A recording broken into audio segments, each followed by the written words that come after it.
Atividade de hoje, que é uma atividade de estudo. Obrigado a todos que estão conosco, né, que têm interesse no tema.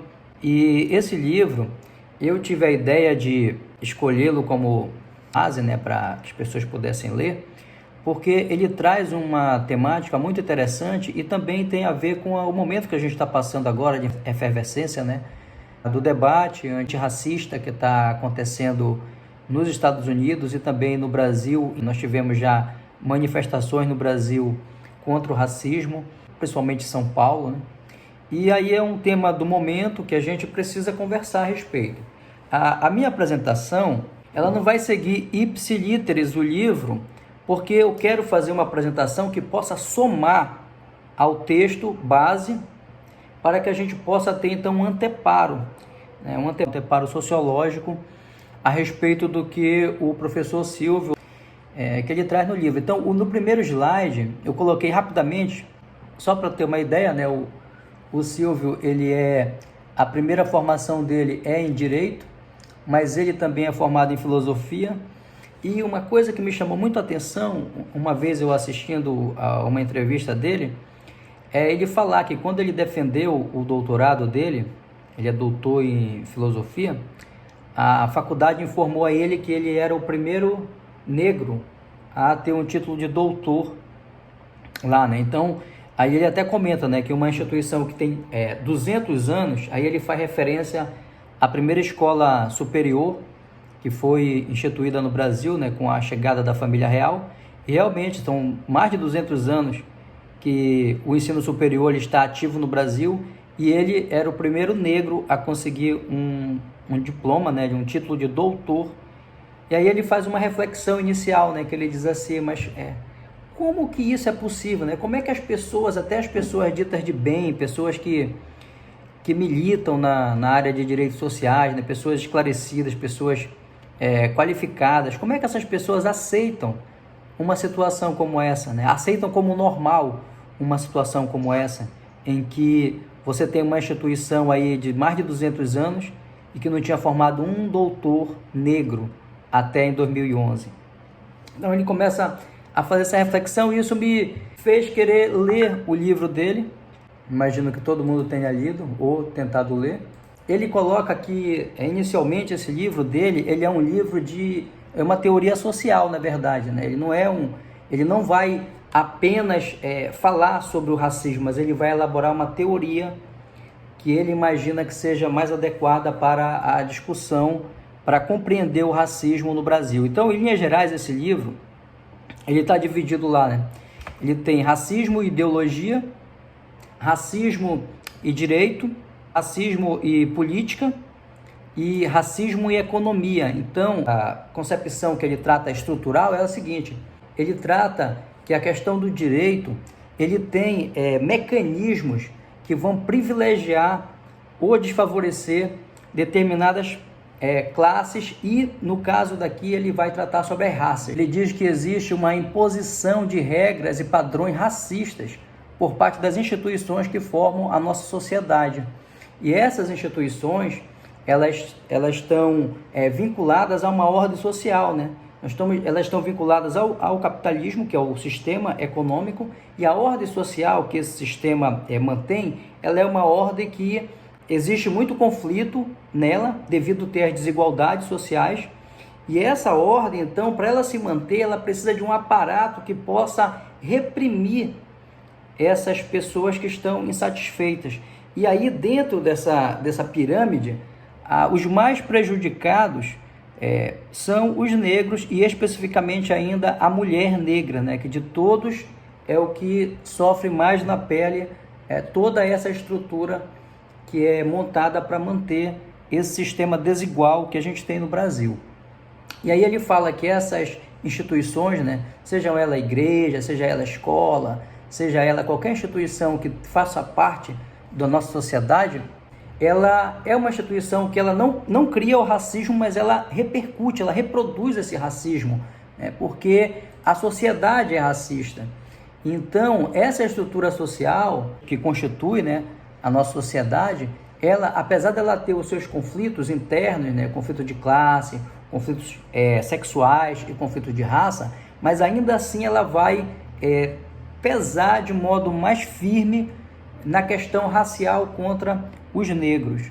E aí ele fala lá em determinado momento, quando ele está expondo essa tese dele, né, essa concepção estrutural, ele fala que as igrejas, as empresas, né, as escolas, essas instituições, elas não têm espaço para tratar, né, para que as pessoas que estão sendo afetadas por essa situação, para que elas possam debater acerca disso, né, debater os motivos que levam a essa correia de transmissão, né, tanto do racismo quanto do sexismo, porque a nossa sociedade ela é formada basicamente nas linhas do racismo e do sexismo, né, com a influência da dominação do masculino.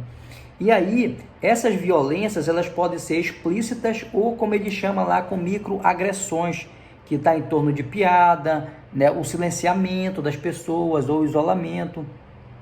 E essas instituições, então, igrejas, escolas, né, as próprias empresas, elas vão servir como uma correia de transmissão de privilégios e de violências racistas e sexistas.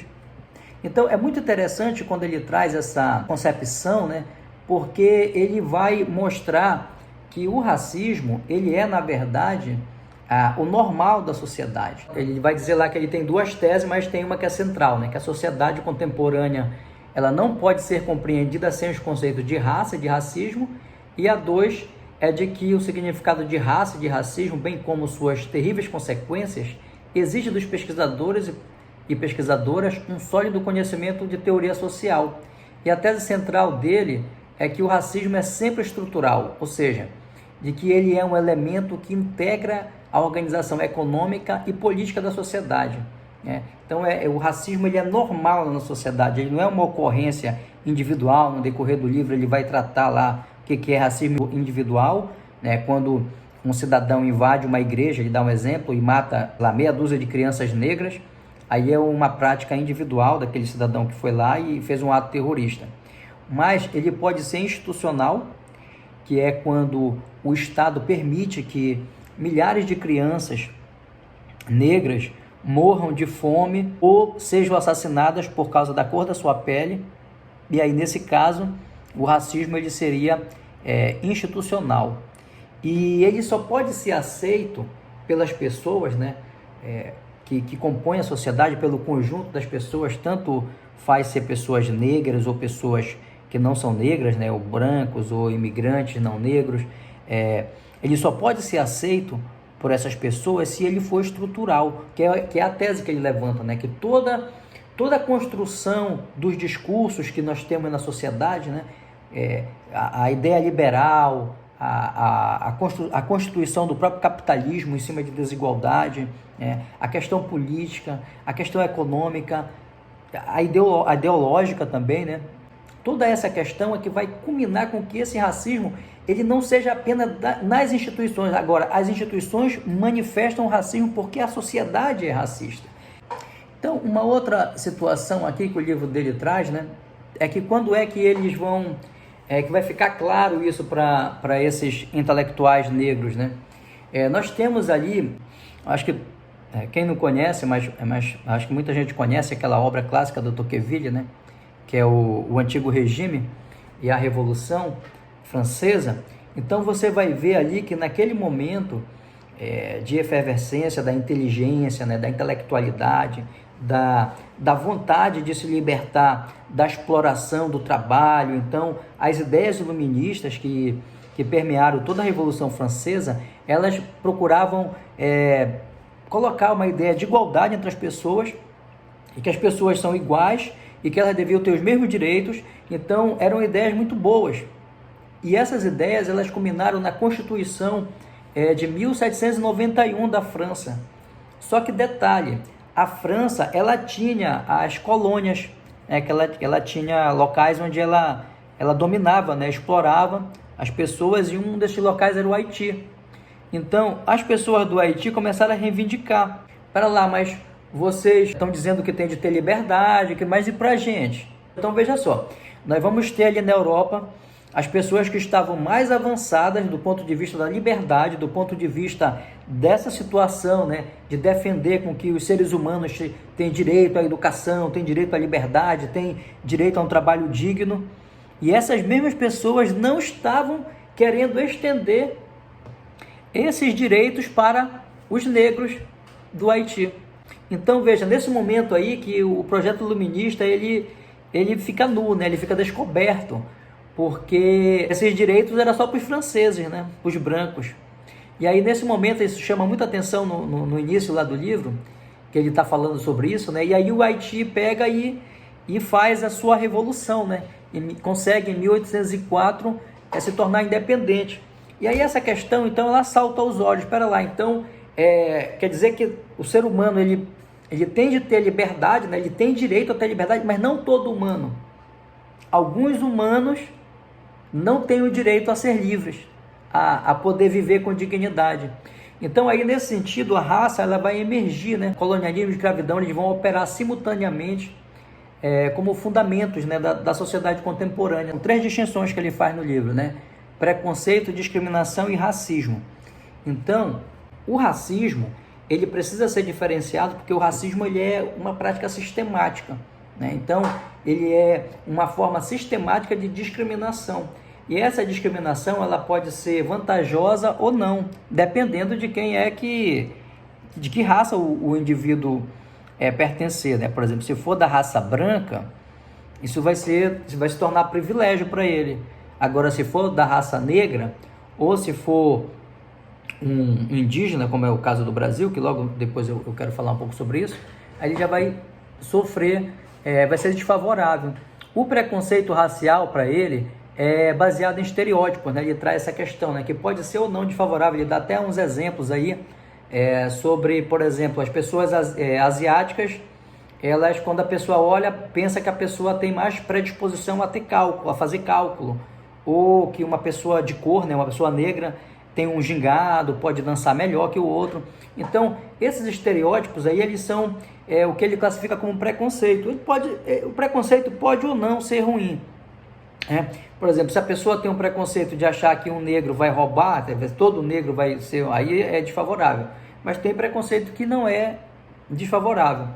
E a discriminação racial que ele coloca, que é uma atribuição de tratamento diferenciado a membros de grupos racialmente identificados. Quer dizer, quando você olha para a pessoa e você vê que ali tem uma pessoa diferente, né, uma raça, e aí você discrimina isso. E aí ele coloca que tem 2 tipos de discriminação, né, uma direta e uma indireta.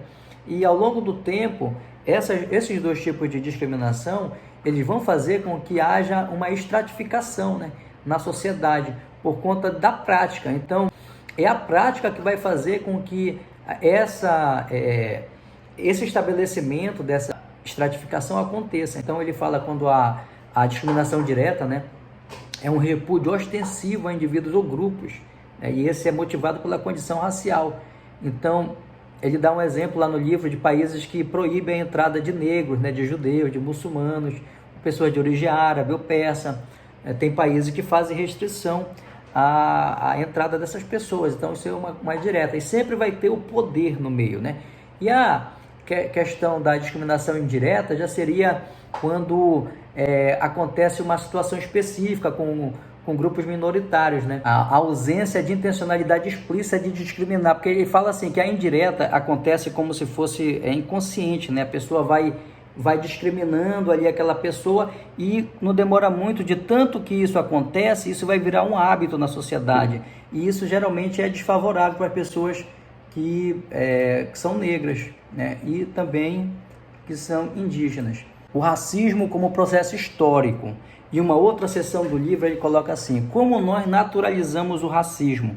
Então eu peguei essas 2 seções do livro dele e aí eu resolvi trabalhar com outro autor a tratar dessa questão, que é o Kabengele Munanga. O Kabengele Munanga é um professor, doutor, né, pela USP.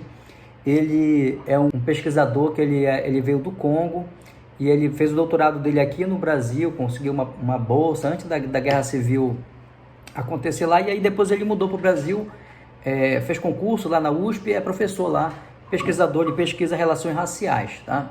uma abordagem conceitual de noções de raça, racismo, identidade e etnia, porque é um artigo muito bom que ele trata, e aí ele dá elementos para a gente compreender essa questão, tanto do processo histórico e também da naturalização do racismo. O Kabengele Munanga, ele vai falar que a primeira concepção que se conhece sobre a utilização do termo raça aconteceu na França, quando os nobres queriam se diferenciar da plebe. Então, os nobres, eles utilizaram a origem deles, que era germânica, em oposição aos gauleses, né, para poder se diferenciar, porque eles não queriam parecer bárbaros, né, como eles chamavam para as pessoas. E aí, essa classificação, ela vai aparecer melhor descrita com o Linneu, que é foi um pesquisador da área de ciências naturais, né, e ele resolveu fazer uma classificação aí no século XVIII, em que ele faz uma descrição, né, ele fala que o americano, ele faz então ele diz que tem 4 raças, que é o americano que ele chama são os ameríndios, né? Então ele diz que o ameríndio, né, ele é colérico, ele é moreno, é cabeçudo, é amante da liberdade, né, governado pelo hábito, tem o corpo pintado. E ele vai falar que o asiático é amarelo, melancólico, governado pela opinião e pelos preconceitos, e usa roupas largas.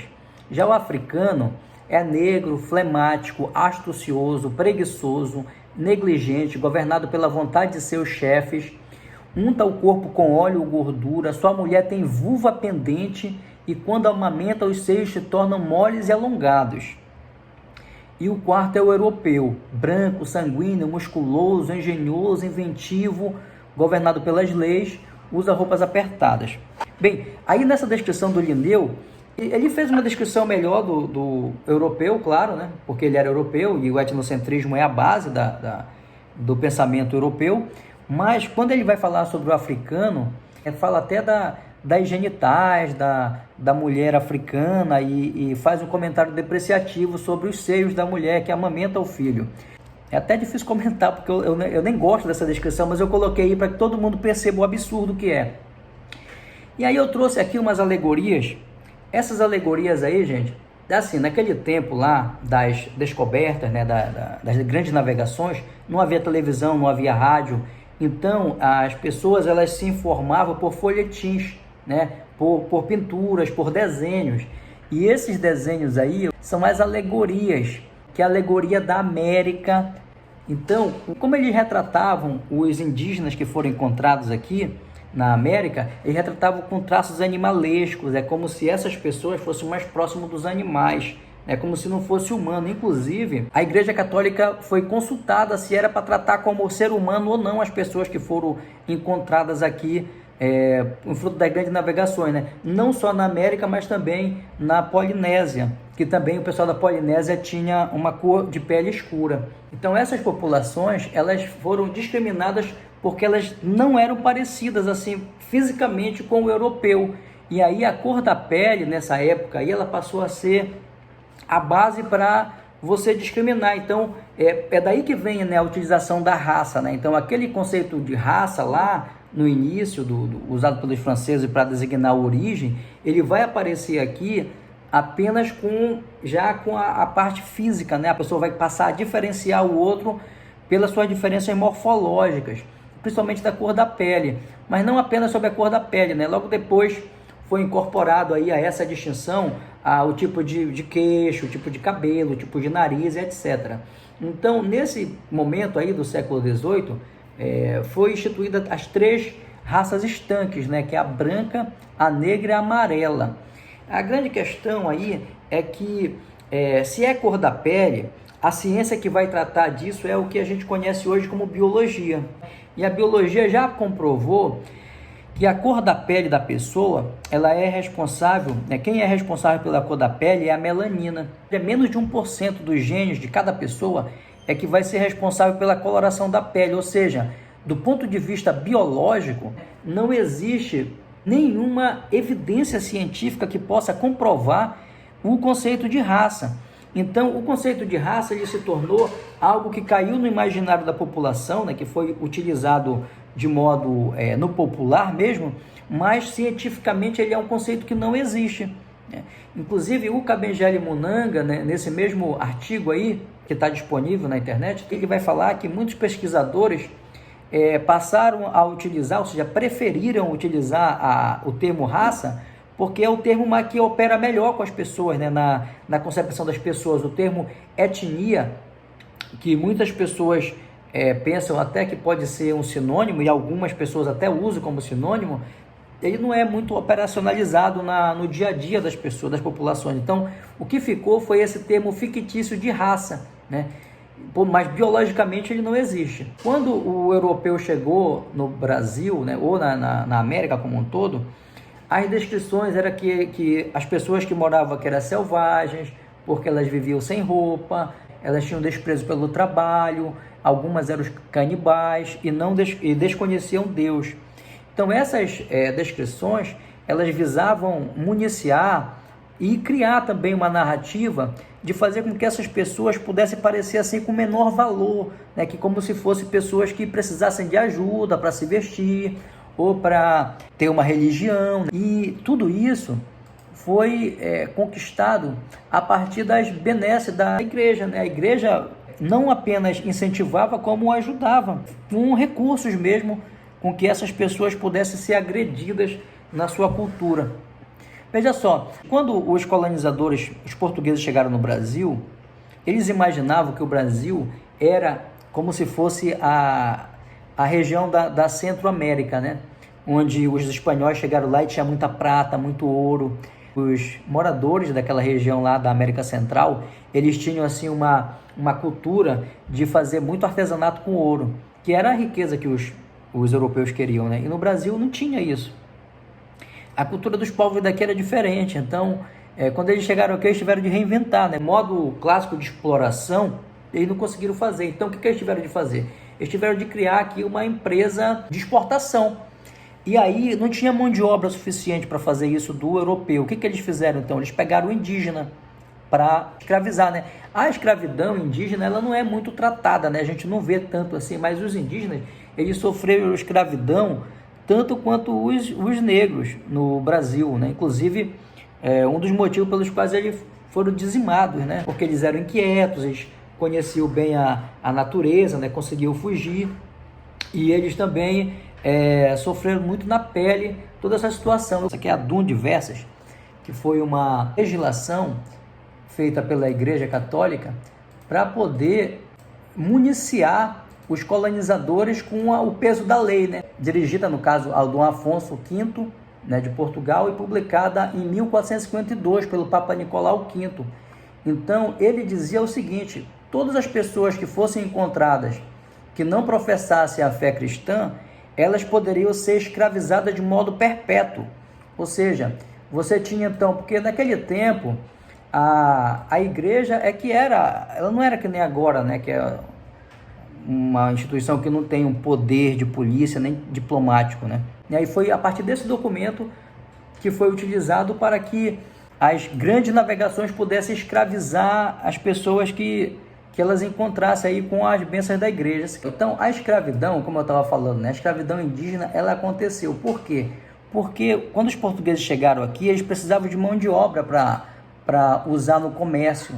E essa mão de obra, ela foi conseguida a partir de quem morava aqui, porque ainda não estava instituído esse comércio negreiro. Ele veio um pouco depois, né? Porque o primeiro navio negreiro que chegou aqui foi em 1535. E até lá, então, a mão de obra que era utilizada aqui, escrava, era do indígena. E aí, então, houve todo um trabalho, né? Os jesuítas queriam que essa escravidão do índio ela deixasse de acontecer, porque eles já estavam se convertendo ao cristianismo, e como eles eram súditos já do rei, né, eles já tinham outro status. Então, os jesuítas começaram a trabalhar para que essa escravidão ela parasse. A coroa portuguesa fez lá algumas legislações, né, que dizem, então vamos proibir aqui a escravidão do indígena, só que ninguém seguiu. Por quê? Porque se parasse de escravizar o indígena, a economia açucareira iria parar também. E o lucro sempre foi a base, né, da exploração. Quer dizer, o motivo principal de explorar uma mão de obra era o lucro. Então eles não iam abrir mão disso, porque os jesuítas estava com uma ideia de cunho religioso, né? A economia sempre foi o motor de toda a sociedade, então não funcionou. Os indígenas não deixaram de ser escravizados, de ser utilizados no trabalho compulsório no Brasil, mesmo que tivesse leis, porque é igual aquele ditado, né? Quem é que vigia o vigia? Então, os colonizadores eles não estavam nem aí, eles invadiam, eles saíam naquelas expedições, e aí quando eles encontravam uma população indígena, eles abriam guerra para capturar nativos, aí eles capturavam e levavam para o trabalho escravo. Então isso aconteceu largamente no Brasil. Eu coloquei aqui um slide assim, a substituição, entre aspas, do trabalho indígena pelo negro escravizado. Então, veja só, o que aconteceu aí? Então, eu trouxe aqui 3 autores, mas eu não vou me deter muito neles não, por causa do tempo. Eu trouxe 3 autores, eu trouxe o Gilberto Freire, né? Que o Gilberto Freire ele vai dar uma explicação de que o indígena era uma raça mole, uma raça fraca. Então, o negro não, o negro era vigoroso, né? O negro ele tinha um estado assim, físico superior. Então, por esse motivo, era melhor a substituição do trabalho do índio pelo negro, justamente por questões físicas, como se um determinismo biológico estivesse operando ali nesse tipo de análise. Depois eu trago aqui o Charles Boxer, que ele fala também uma coisa muito interessante, ele vai meio que nessa linha aí, só que ele fala o seguinte, além do ameríndio não estar disposto ao trabalho, né, para o colonizador, ele traz aí uma informação nesse livro dele, que é sobre um experimento bem sucedido de trabalho negro nas ilhas de São Tomé e Príncipe, ali no Golfo da Guiné. A gente pegaram os negros, colocaram numa linha de produção lá e se saíram bem. Então, olha, esse é o motivo, vamos pegar, olha, deu certo, então o trabalho do negro é mais vigoroso e dá mais lucro, vamos trazer o negro para o Brasil. Mas o Fernando Novaes ele vai trazer uma explicação que parece ser mais coerente com a realidade, né? Qual é a realidade? A realidade é que a questão econômica ela é a que mais parece ter importância nessa época aí. O que motivou mesmo essa diáspora, né, de africanos que foram trazidos compulsoriamente, não apenas para o Brasil, mas para toda essa região aqui da América, para trabalhar de modo compulsório, né, trabalhar escravizado, foi justamente porque a coroa portuguesa percebeu que o negro era uma mercadoria que valia, que tinha valor. Então eles trataram o negro como mercadoria. E aí nesse livro aqui do Fernando Novaes, ele vem trazer essa questão porque eles perceberam que dava para fazer ali do comércio negreiro um setor comercial importante para a metrópole. Então eles trabalharam em 2 frentes. Uma que carregava recursos para a metrópole, que era a coroa portuguesa, né, que era o comércio negreiro, e o outro que era mais interno aqui para os que ficavam aqui dentro, né, que eram os nobres que ficavam aqui dentro, os senhores que tinham a produção aqui de açúcar, principalmente. Então, esses usavam compulsoriamente, nunca deixaram de usar o trabalho do índio, do indígena aqui dentro, e ficou então essas 2 frentes comerciais, né, uma interna e outra para a coroa portuguesa. E o Fernando Novaes ele vai capturar bem essa situação aí. Então eu coloquei aqui nesse slide assim, então a escravidão acabou, entre aspas. Em 1888, a princesa Isabel promulga aí a Lei Áurea, né, que vai terminar a escravidão no Brasil. Então, o que tem nessa lei afinal? São 2 parágrafos apenas, mas só um dos parágrafos trata sobre a questão, que ela diz assim, que a partir daquela data está abolida a escravidão. E só, o Estado brasileiro ele não proveu nenhum tipo de reparação para essas populações que passaram mais de 350 anos sendo exploradas com trabalho compulsório. Então, quando essa lei chegou, eles simplesmente jogaram os escravos à própria sorte, numa sociedade que ela era racista, porque não tinha como não ser racista, quer dizer, que não tinha como não ter o negro como um ser inferior. Porque se você tem o negro como um ser igual a você, a escravidão não aconteceria. Então, como o negro era tido como um ser humano de caráter inferior, então foi nessa sociedade que os negros foram soltos, foram libertos. A gente já estava na eminência de iniciar aí o século XX, e os negros estavam à própria sorte. E os indígenas, como é que eles estavam aí nessa época? Então, os indígenas estavam sendo mortos. eles estavam sendo assassinados, estavam tendo a sua vida toda destroçada. Então, em 1908, o Brasil ele foi acusado de massacrar os índios no Congresso dos Americanistas em Viena, certo? E aí, então, o Estado brasileiro criou o Serviço de Proteção aos Índios, que é o SPI. Proteção aos Índios e Localização de Trabalhadores Nacionais. O que era a função do SPI, então? Era respeitar a dignidade do indígena? Não. Eles queriam transformar o indígena nas concepções da sociedade nacional. Ou seja, eles queriam transformar gradativamente em caboclo e depois um não índio, né? E aí, então, esse SPI, ele vai ter algumas missões claras. Quer dizer, era pegar o indígena e continuar utilizando a mão de obra dele, só que com um detalhe. Ao contrário do que aconteceu com o negro, e o que eles fizeram com o negro? Eles soltaram o negro para a sorte, né? Os indígenas não. Os indígenas, eles apearam os indígenas, e os indígenas foram tutelados pelo Estado brasileiro até a Constituição de 88. Então, é por isso que você vê assim, uma assimetria na questão racial. Não é que o indígena não sofra racismo. Sofre. Inclusive, sofre a cobiça pelas terras do índio. Mas a questão não é essa. A questão é que o negro, como ele está solto na sociedade desde um pouco antes do início do século XX, o negro ele acabou tendo de competir, embora em modo desvantajoso, né? Competir com o branco, competir com o não negro, né? Na sociedade, e competir no mercado, e ele está ali numa luta, né? Se organizando, de modo que tem mais conflito com o negro por muito mais tempo do que com o indígena, porque o indígena ele ficou até 1988 tutelado pelo Estado. Nos documentos lá do SPI, falava que os indígenas eram seres imbeles e que estavam na infância social, ou seja, que eles não tinham condições de ter autonomia. E aí, então, nesse período aí, nessa passagem do século XIX para o século XX, a gente tem uma situação aí. Veio morar no Brasil durante 2 anos um indivíduo chamado Arthur de Gobineau.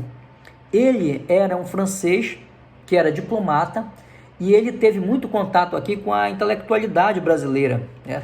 Então, esse cidadão, ele escreveu um livro em que ele falava assim, o ensaio sobre a desigualdade das raças humanas. Nesse livro, ele estabeleceu uma hierarquia entre as raças. A raça branca é a raça superior, depois vem os de pele amarela e, por fim, os de pele negra. Então, os de pele negra, eles estavam no estágio de desenvolvimento inferior, certo? E um outro cidadão que também teve muita influência nas ideias dos intelectuais brasileiros da época foi o Cesare Lombroso, que ele instituiu a antropologia criminal, né? Qual era o Cesare Lombroso? O que ele fez? Ele fez um estudo em penitenciárias, né? Ele ia nas prisões, e evidentemente que se ele ia nas prisões, é claro que a elite não ia estar na prisão. Quem ia estar na prisão era gente imigrante, né? Era gente ex-escravo. Ele concluiu, fazendo uma medição de crânio dos detentos, de que existia um tipo de anatomia que fazia com que a pessoa tivesse propensão a cometer crime. E qual era esse tipo de anatomia? O de pessoa de pele negra. Então ele nessa antropologia criminal, ele vai concluir lá cientificamente, e o Silvio Almeida, ele trata no livro dele, assim, que a ciência, ela tem um poder de produzir um discurso de autoridade, que poucas pessoas têm condição de contestar. E isso aconteceu, porque esses intelectuais, eles tinham feito a ciência, né? Então o discurso deles era discurso verdadeiro, quer dizer, aquela ciência que tinha sido produzida, eu não pensava que era racista, né? Não, era uma expressão da verdade. Então as pessoas da sociedade brasileira tiveram aquilo como verdade, as pessoas que liam, né? As pessoas que tinham acesso à informação. Então ele dizia que a miscigenação, ela levaria ao colapso da civilização. Então, para ele, apenas a raça pura é que poderia ter sucesso. Pode parecer absurdo as coisas que ele fala aí, né, hoje pra gente, mas isso influenciou muito um intelectual brasileiro que teve muito sucesso na época, chamado Nina Rodrigues. Então, Nina Rodrigues, ele vai escrever as obras dele baseadas tanto das ideias da antropologia criminal, quanto das ideias do Gobineau, e ele vai falar que o atraso e o desequilíbrio da sociedade brasileira, ela estava ocorrendo porque tinha misturas culturais. Quer dizer, ele não colocava nos livros dele o fato de que o Brasil não amparou a população que foi escravizada e foi liberada. Quer dizer, aqueles pobres que existiam lá, é como se ele não levasse em consideração o motivo, a razão de tanta desigualdade social. Para ele, bastava ele olhar que tinha, olha, tem raça negra, tem raça índia e tem raça branca. Então a gente não vai conseguir ter uma sociedade nacional porque tem muita raça aí. E aí ele instituiu o conceito de branqueamento, que era o seguinte: bora trazer gente de fora para poder clarear a sociedade brasileira, porque o negro é ruim, é inferior. Nós temos aí, na entrada do século XX, esse caldo de informações que é repassado. Você tinha então o conceito popular de raça e você tem essas teorias racistas que dizia que o negro podia cometer crime. Então, quando no início do século XX o Brasil ele começou a ser industrializado e com Getúlio Vargas o Brasil começou a ter um foco mais em educação técnica para que as pessoas pudessem ocupar essas vagas de trabalho, máquinas, etc., né? Os negros ainda não tinham como estar competindo, porque eles não tinham escolaridade, eles eram analfabetos. Quando eles tinham sido soltos aqui, recentemente, era um bando de pessoas que não tinham formação nenhuma. Então é claro que eles começaram atrás, né? Então essas políticas, elas não conseguiram atingir a população negra de modo mais efetivo. E aí você imagina, no início do século XX, você tinha a concepção racista, que a ciência dizia que era assim, que se você empregasse um negro, você estava sujeito a ele roubar você. Então, quando chegava um pobre que era negro e um que não era negro, geralmente quem conseguia a ocupação no mercado de trabalho era o que não era negro. Então, esse tipo de teoria racista acabou atrasando o ingresso da população negra no mercado de trabalho. E aí, o que aconteceu? Você vai reproduzindo, à medida que o tempo vai passando, vai reproduzindo essa situação, e a gente só vai ter alguma legislação que vai se colocar contra isso já em 1951. Foi a Lei Afonso Arinos. Quer dizer, você tem aí mais de meio século, só do século XX, com nenhum tipo de amparo, que tornou contravenção penal a prática de discriminação racial, em 51. E a Constituição, ela vai trazer em 88 a Lei dos Crimes de Racismo, né, que vai ser melhor descrita ali em 89, na Lei K.O. E aí você tem, então, depois disso, toda uma elaboração de uma legislação que você vê que não funciona. Por exemplo, leis que é para tratar sobre história africana e afro-brasileira, e cultura afro-brasileira e das populações indígenas, simplesmente não tinham sido colocado em prática nas escolas, sendo que é lei. E por que não foi colocado em prática, então?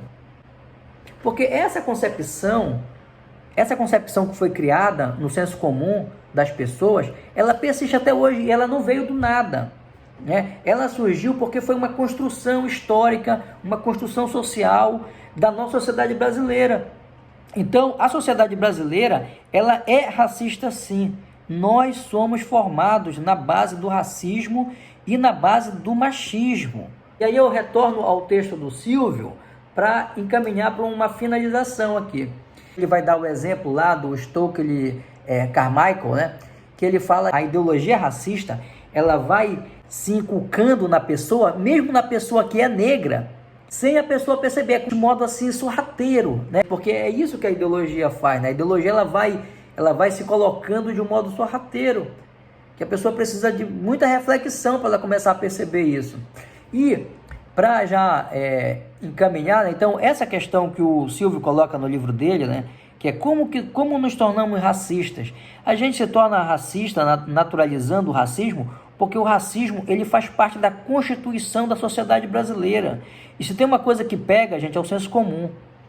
O senso comum ele pega igual aquelas músicas chatas, né? Então todo esse caldo de cultura que foi feito no Brasil a partir dessas ideias, essas ideias higienistas, essas ideias racistas, né? Essas ideias que hierarquizam as raças, colocando a raça negra como inferior, elas acabam tendo uma função na cabeça da gente que a gente não percebe. É isso que o Silvio Almeida trata como racismo estrutural, né? Que que a gente olha aquela situação e acha que aquilo é normal. Como, por exemplo, quando ele vai tratar sobre racismo e economia, que ele vai falar sobre o conceito de meritocracia, né? Então, o que o Estado brasileiro faz? A gente tem um discurso de igualdade formal, não é isso? Todo mundo é igual.